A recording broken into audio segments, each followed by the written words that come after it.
Bonjour et bienvenue sur Mon Financier. Nous sommes le mardi 16 septembre. J'aime bien la une du Financial Times avec triple choc pour l'économie mondiale, l'Ukraine, le Middle East et l'Écosse. C'est vrai qu'on a trois épées de Damoclès au-dessus de nos têtes.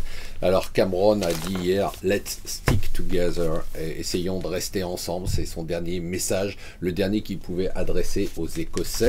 Alors l'OCDE, elle, c'est la panique complète. Alors l'OCDE a révisé à la baisse perspective de croissance pour la zone euro, 0,8% en 2014, 1,1% seulement en 2015. Bon, je vous parle même pas des chiffres du chômage prévus.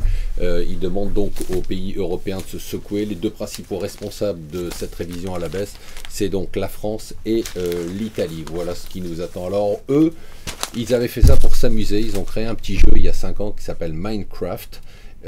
C'était deux potes, un de 35 ans et un de ses copains, et finalement Microsoft a racheté leur boîte hier, 2,5 milliards de dollars, comme quoi on peut s'amuser avec pas grand chose.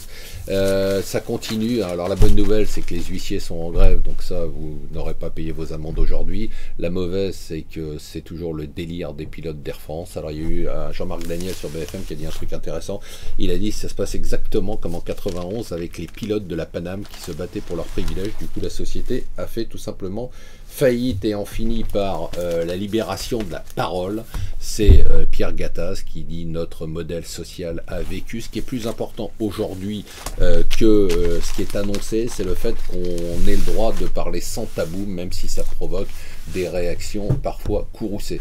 Voilà, restez avec nous. On a aujourd'hui le vote de confiance. Manuel Valls face aux frondeurs d'opérette. Restez avec nous sur Mon Financier.